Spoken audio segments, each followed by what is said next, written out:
স্বাগত দীপ্ত বাণিজ্য সংবাদে, সাথে আছে আমি ইশরাত সুমা। চলতি অর্থবছর কৃষি ও পল্লী ঋণ বিতরণের লক্ষ্যমাত্রা ৩৯,০০০ কোটি টাকা নির্ধারণ করেছে বাংলাদেশ ব্যাংক, যা গেল অর্থবছরের চেয়ে ২.৬৩% বেশি। স্বল্প সুদের এই ঋণের ৫৫% শস্য ফসল খাতে, ১৩% মৎস্য, ২০% প্রাণী সম্পদ এবং ১০% কৃষি উৎপাদনে বিতরণ করা হবে। কৃষি নির্ভর বাংলাদেশের জিডিপিতে শতকরা ১৩% অবদান কৃষি খাতের। মোট শ্রমজীবীর শতকরা ৪৪.৪১% সরাসরি কৃষিকাজে জড়িত। কৃষি ও পল্লী ঋণের ক্রমবর্ধমান চাহিদার কথা বিবেচনায় রেখে চলতি অর্থবছর কৃষি ও পল্লী ঋণ বিতরণের লক্ষ্যমাত্রা ৩৯,০০০ কোটি টাকা নির্ধারণ করা হয়েছে, যা গত অর্থবছরের তুলনায় ২.৬৩% বেশি। মোট ঋণের মধ্যে ১০,২২০ কোটি টাকা বিতরণ করবে বাংলাদেশ কৃষি ব্যাংক ও রাজশাহী কৃষি উন্নয়ন ব্যাংক। সোনালী, জনতা ও অগ্রণী ব্যাংক সহ রাষ্ট্রায়ত্ত ৬টি ব্যাংক বিতরণ করবে ৩,৬৫৭ কোটি টাকা। বিদেশি ব্যাংক ১,৫৯৩ কোটি এবং বাকি বেসরকারি ৪১টি বাণিজ্যিক ব্যাংক বিতরণ করবে ২৩,৫২৭ কোটি টাকা। সরকার যদি দিতে চায় উইদিন দ্য বাজেট রেখে ২০২৫-২৬ অর্থবছরের কৃষি ও পল্লী ঋণ নীতিমালা এবং কর্মপরিকল্পনা ঘোষণা করে বাংলাদেশ ব্যাংক গভর্নর বলেন, কৃষকের ঋণ অন্যরা নিয়ে যাচ্ছে, ফলে প্রকৃত কৃষকরা বঞ্চিত হচ্ছেন। প্রাইস স্টেবিলিটির জন্য আমাদেরকে এগ্রিকালচারকে সাপোর্ট দিতেই হবে, আর একটু বাড়াতে হবে। তাদের শেয়ার, ন্যায্য শেয়ারটা তারা পাচ্ছে না কৃষকরা। আমরা মুখে কথা বলি কিন্তু কার্যত এটা দৃশ্যমান। কিভাবে করা যায় সেটা সবচেয়ে বড় চ্যালেঞ্জ। মার্কেট সিস্টেমটাকে রেখেই করতে হবে। কৃষি ঋণ নীতিমালা পরিবর্তন করতে চান বলেও জানান গভর্নর। ব্যাংকারদের সাথে বসতে বলবো আমাদের কর্তৃপক্ষকে, যেটাকে ক্রপ সাইকেলের সাথে সিনক্রোনাইজ করা। এটা স্ট্যান্ডার্ড লেন্ডিং প্র্যাকটিসের সাথে মিলানো যাবে না।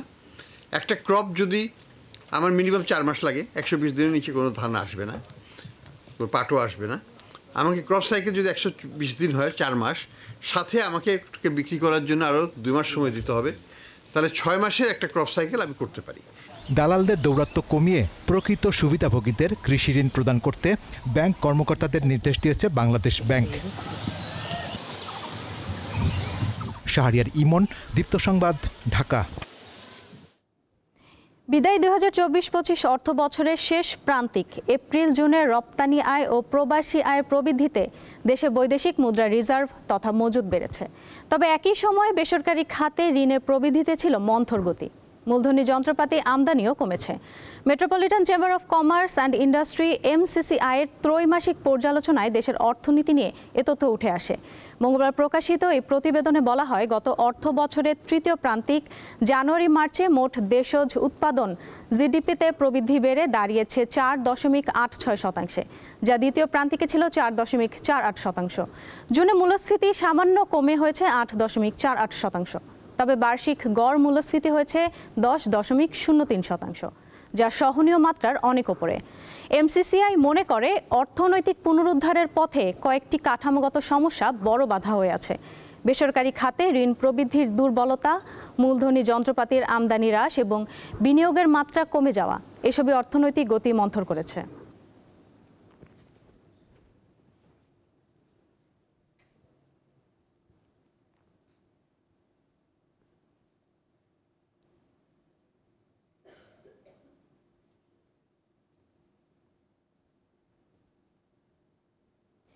দেশের প্রধান পুঁজিবাজার ঢাকা স্টক এক্সচেঞ্জের ডিএসসিতে আজ মূল্যসূচকের উত্থানের মধ্যে দিয়ে চলছে লেনদেন। বেড়েছে বেশিরভাগ কোম্পানির শেয়ার দর।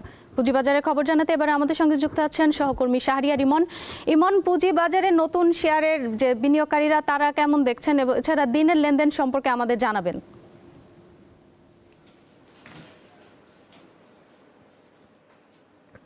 হ্যাঁ, ইশরাত সুমা, আপনাকে ধন্যবাদ। আমি এখন ঢাকা স্টক এক্সচেঞ্জে রয়েছি, যেখানে লেনদেন চলছে। আমরা দিনের শুরু থেকে দেখছিলাম যে মূল্যসূচকের অব্যাহত ওঠানামার মধ্যে দিয়ে লেনদেন চলছে দেশের প্রধান পুঁজিবাজার ঢাকা স্টক এক্সচেঞ্জে। আমরা দেখছি যে এখন পর্যন্ত আসলে সূচক ৩৫ পয়েন্ট বেড়ে মোট সূচকের পরিমাণ দাঁড়িয়েছে ৫,৩৫১ পয়েন্টে।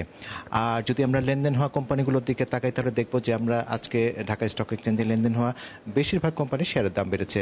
আমরা যদি দেখি, সেখানে আমরা দেখছি ২০৬টি কোম্পানি আসলে দাম বাড়ার তালিকায় রয়েছে, দাম কমেছে মাত্র 98টি কোম্পানি শেয়ারের, আর দামের কোনো তারতম্য ঘটেনি 92টি কোম্পানি শেয়ারের ক্ষেত্রে। এছাড়া আরেকটি বিষয় আমরা যদি দেখি যে আজকের লেনদেনের যে ভলিউমটা, আমরা এখন পর্যন্ত প্রায় 3 ঘন্টা লেনদেন হয়েছে দেশের প্রধান পুঁজিবাজার ঢাকা স্টক এক্সচেঞ্জে। আমরা এখানে দেখছি লেনদেন হয়েছে প্রায় 438 কোটি টাকার শেয়ার। যদিও আমরা দেখছিলাম যে গতকালকে আপনার লেনদেনটা ছিল প্রায় 666 কোটি টাকার শেয়ার। সুমা, আপনার মাধ্যমে আসলে আমি এখানে দর্শকদেরকে জানাতে চাই, আমাদের সাথে একজন ক্ষুদ্র ও মাঝারি বিনিয়োগকারী রয়েছেন, যিনি হচ্ছেন জনাব মোহাম্মদ শাহজাদা। জনাব মোহাম্মদ শাহজাদা, আপনাকে স্বাগত জানাচ্ছি দীপ্ত টিভির এই বিজনেস আয়োজনে। আচ্ছা, ধন্যবাদ আপনাকে। আমাদের ক্ষুদ্র বিনিয়োগকারীর পক্ষ থেকে দীপ্ত টিভিকে ধন্যবাদ জানাচ্ছি। আপনার কাছে আমরা যেটি জানতে চাইবো যে আজকে সপ্তাহের 4র্থ কার্যদিবসের লেনদেন চলছে দেশের প্রধান পুঁজিবাজার ঢাকা স্টক এক্সচেঞ্জে। তো আজকে এই লেনদেন পরিস্থিতি কেমন যাচ্ছে, লেনদেন বিনিয়োগকারীদের জন্য কেমন হচ্ছে? আচ্ছা, আজকে শুরুর দিকে একটু পজিটিভ ছিল, এরপরে মাইনাস ছিল, এখন বর্তমানে আবার একটু পজিটিভ প্লাস 38 পয়েন্ট প্লাস। এবং গত টানা 4 দিন বাজার পড়ার কারণে মানুষ সকালবেলা একটু আমরা ক্ষুদ্র বিনিয়োগকারীদের একটু আতঙ্কিত ছিলাম যে আসলে আজকে বাজার পজিটিভ হবে কিনা। দেন এখন পর্যন্ত দেখা যাচ্ছে বাজার একটু আগের চেয়ে পজিটিভ। সেক্ষেত্রে ক্ষুদ্র বিনিয়োগকারী যারা, তারা একটু আশার আলো দেখছে আর কি। শাহজাদা সাহেব, আমরা দেখছিলাম যে গতকালকে আপনার ঢাকার পুঁজিবাজারে লেনদেন হয়েছিল 666 কোটি টাকা, আর আমরা এখন পর্যন্ত দেখছি যে আপনার 3 ঘন্টার লেনদেন হয়েছে, আরও 1.5 ঘন্টা বাকি আছে। তো এ পর্যন্ত আমরা দেখছি প্রায় 438 কোটি টাকার মতো লেনদেন হয়েছে ঢাকার শেয়ার বাজারে। তো আপনি এই লেনদেনটাকে কীভাবে দেখছেন আজকের বাজারে? আজকে মনে হয় যে দিন শেষে আজকে বাজার গতকালের চেয়ে আর কি বেশি হবে, আমরা 800 কোটির কাছাকাছি যেতে পারে হয়তো। এখন হচ্ছে গিয়ে আজকে 800 কোটি হলে বা এরকম বাজারটা যে আপ ডাউন করতেছে, এটার জন্য আসলে এই বাজার নিয়ন্ত্রণ সংস্থা যারা আছে তাদেরকে একটু ভালোভাবে আর কি খেয়াল করা উচিত, দেখভাল করা উচিত, যাতে আমরা ক্ষুদ্র বিনিয়োগকারীরা বিনিয়োগ করতে এসে যাতে হতাশা না হয়। আপনারা দেখবেন আমাদের যারা ক্ষুদ্র বিনিয়োগকারী আমরা যারা আছি, আমাদের পোর্টফোলিওতে সবার কমপক্ষে মিনিমাম আপনার 60 থেকে 70% আমরা লুজার। হ্যাঁ, এর আগে যখন আইপিও আসছিল, আইপিওগুলো ধরেন যে একটা ফেস ভ্যালু শেয়ার 10 টাকা, সেই শেয়ারটা এখন আসে 3 টাকা বা 2 টাকা 80 পয়সা এরকম। তার মানে হচ্ছে গিয়া 70% টাকা আমাদেরকে নাই। হ্যাঁ, তো সেক্ষেত্রে আমি এই সংস্থার যারা এটা নিয়ন্ত্রণ সংস্থা তাদের কাছে বলবো, অন্তত আমাদের ক্ষুদ্র বিনিয়োগকারীদের পক্ষে থেকে যে মার্কেটে যখন যে শেয়ারটা 10 টাকায় আসে, ওই শেয়ারটা যাতে 10 টাকার নিচে না নামে। তাহলে হবে কি, ক্ষুদ্র বিনিয়োগকারী একটা হয়তো মাইন্ড সেট আপ নিয়ে এখানে ইনভেস্ট করতে আসবে। তো এটা হচ্ছে দীপ্ত টিভির মাধ্যমে আমি আপনাদেরকে বলতে চাই যে ফেসবুকে যে শেয়ারটা আসবে ওই শেয়ারটা নিচে যাতে না নামে, শেয়ারটা উপরে উঠতে পারবে বাট ওটা নিচে না নামে। এখানে আপনাকে একটা জিনিস জানতে চাই যে বাজারে আসলে আপনি যেটি বলছিলেন যে পুঁজিবাজারে আমরা দেখছি যে বিনিয়োগকারীদের এখন তো আগ্রহটা আস্তে আস্তে বাড়ছে, তো এই আগ্রহটা আসলে ধীরে ধীরে আরও মানে বিনিয়োগকারীদের জন্য একটি পজিটিভ এবং বিনিয়োগকারীদের জন্য একটি ভাইব্রেন্ট বাজার করে তোলার জন্য কি করা যেতে পারে? সেক্ষেত্রে হচ্ছে গিয়ে আপনার আমাদেরকে আর কি আশার আলো দেখাতে হবে। ধরেন গত 15 দিনে প্রায় 800+ পয়েন্ট বেড়েছিল, আবার গত 3-4 দিনে প্রায় 300 পয়েন্টের মতো মাইনাস ছিল, আজকে আবার একটু পজিটিভ আছে এই মুহূর্তে। সেক্ষেত্রে আসলে মানে আপস অ্যান্ড ডাউন, একদিন 100 পয়েন্ট বাড়ে, 150 পয়েন্ট বাড়ে, পরের দিন আবার 200 পয়েন্ট নাই হয়ে যায়, এরকম না।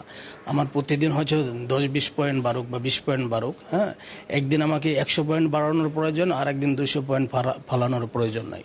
এরকম একটা সিস্টেমের ভিতরে যে মানুষের আস্থা থাকে যে না আজকে 10 পয়েন্ট প্লাস এখানে মানুষের হচ্ছে গিয়া লেনদেন হয়েছে। হ্যাঁ, তো আমাদের পয়েন্টগুলো যেভাবে বিনিয়োগকারীরা যাতে আস্থা পায় ওই রকম একটা আপনার সিস্টেমের মধ্যে থাকা উচিত। তবে 1 বছর আগে যে শেয়ারের বাজারে যে অবস্থা ছিল তার চেয়ে এখন একটু ভালো আশা করা যায়। জনাব শাহজাদা, আপনাকে অসংখ্য ধন্যবাদ আমাদের এই বিজনেস আয়োজনের সময় দেওয়ার জন্য। আপনাকেও ধন্যবাদ আমাদের ক্ষুদ্র বিনিয়োগকারীদের পক্ষ থেকে। দীপ্ত টিভিকে ধন্যবাদ। ইশরাত সুমা, আসলে যেমনটি শুনছিলাম আমরা ঢাকা স্টক এক্সচেঞ্জে শেয়ার বাজারে এখনো প্রথম 3 ঘন্টার লেনদেনের পরিস্থিতি সম্পর্কে আমরা জানছিলাম, আমরা বাজার সম্পর্কে জানছিলাম। আমাদের সাথে ক্ষুদ্র বিনিয়োগকারী জনাব শাহজাদা ছিলেন, তিনি বিনিয়োগকারীদের বিভিন্ন কথা বলছিলেন, বাজার নিয়ে কথা বলছিলেন। তো এখন পর্যন্ত আসলে আমার কাছে এতটুকুই, আর আমরা আরও 1.5 ঘন্টা বাজারে লেনদেন রয়েছে। 1.5 ঘন্টা পর আমরা দেখতে পারবো যে বাজারের লেনদেন পরিস্থিতি কোথায় গিয়ে থাকে এবং কী পরিমাণ লেনদেন হয়। তো ইশরাত সুমা, আপনাকে অসংখ্য ধন্যবাদ। ইমন, আপনাকেও ধন্যবাদ। জানাবো পরবর্তী সংবাদ। দেশের জ্বালানি চাহিদা মেটাতে স্পট মার্কেট থেকে 2 কার্গো এলএনজি কেনার অনুমোদন দিয়েছে অন্তর্বর্তী সরকার। সিঙ্গাপুর থেকে এই 2 কার্গো এলএনজি আনতে ব্যয় হবে 987 কোটি 33,18,092 টাকা। সচিবালয়ে মঙ্গলবার মন্ত্রিপরিষদ বিভাগের সম্মেলন কক্ষে অর্থ উপদেষ্টা ডক্টর সালেহ উদ্দিন আহমেদের সভাপতিত্বে অনুষ্ঠিত সরকারি ক্রয় সংক্রান্ত উপদেষ্টা পরিবেশ কমিটির বৈঠকে এই অনুমোদন দেওয়া হয়। জানা গেছে, আন্তর্জাতিক কোটেশন প্রক্রিয়ায় স্পট মার্কেট থেকে এই এলএনজি আমদানি করা হবে। আন্তর্জাতিক বাজারে অপরিশোধিত জ্বালানি তেলের দাম প্রায় অপরিবর্তিত রয়েছে। বেশ কয়েকদিন ধরেই $70 নিচে অবস্থান করছে তেলের দাম। আজ যুক্তরাষ্ট্রে ব্যারেল প্রতি অপরিশোধিত জ্বালানি তেল বিক্রি হচ্ছে 63.02 মার্কিন ডলারে। এছাড়া ওপেক বাস্কেটে বিক্রি হচ্ছে 68.64 মার্কিন ডলারে। ভারতে এই মূল্য 68.04 এবং দুবাইতে বিক্রি হচ্ছে 69.03 মার্কিন ডলারে।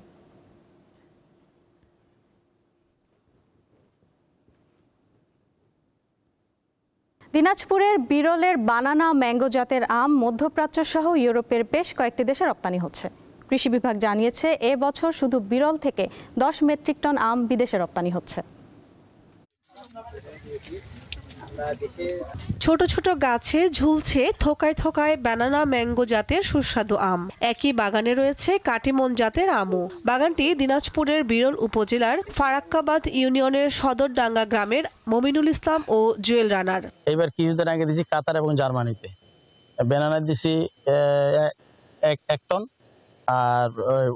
আর অন্য যেগুলো আমার চোখে 2 টন। 2020 সালে অনাবাদী 2 একর জমিতে বানানা ম্যাঙ্গো ও কাটিমন জাতের আমের চারা রোপণ করেন তারা।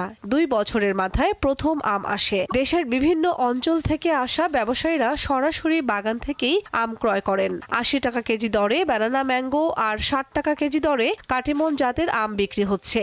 এবছর আম্রপালি ও কাটিমন জাতের প্রায় 5 টন আম কাতার, সৌদি আরব ও জার্মানিতে রপ্তানি হয়েছে বলে জানান বাগান মালিক। হারভেস্ট করতেছি 150-160 ক্যারেট এরকম এই ধরনের, মোটামুটি মনে হয় 2800 থেকে 3200 বিক্রি হচ্ছে। কাটিমন বিক্রি হচ্ছে আপনার 2400, আর বেনানা বিক্রি হচ্ছে 3000 থেকে 3200, আর কিছুদিন আগে যেটা বিদেশে বাইরে পাঠিয়েছে সেটা 3200 পাঠাচ্ছে। কৃষি বিভাগ বলছে, দেশের বাইরে বানানা ম্যাঙ্গো ও কাটিমন জাতের আমের চাহিদা বেশি। বিরল উপজেলা থেকে এবছর 10 মেট্রিক টন আম বিদেশে রপ্তানি করা হয়েছে। বাইরে আম পাঠানোর ক্ষেত্রে বেশ কিছু ব্যারিয়ার রয়েছে এবং সেখানে কিন্তু পরীক্ষা নিরীক্ষার বিষয় রয়েছে। যে পরীক্ষাগুলোতে উত্তীর্ণ হবে সেই ক্ষেত্রে আমরা 10 মেট্রিক টন ধরে রেখেছি, যে 10 মেট্রিক টন আম যদি পাঠাতে পারি সামনের বারে ইনশাল্লাহ আমরা 15 মেট্রিক টন আম আবার দেশের বাইরে পাঠাবো। তিনি জানান, প্রতি বছর বানানা ম্যাঙ্গো, আম্রপালি ও কাটিমন জাতের আম যাচ্ছে ফ্রান্স, সৌদি আরব, কাতার, ডেনমার্ক ও সুইডেন সহ বিভিন্ন দেশে। দীপ্ত, বার্তাকক্ষ। এই ছিল আজকের বাণিজ্য সংবাদে। এরপর দেখবেন আন্তর্জাতিক সংবাদ।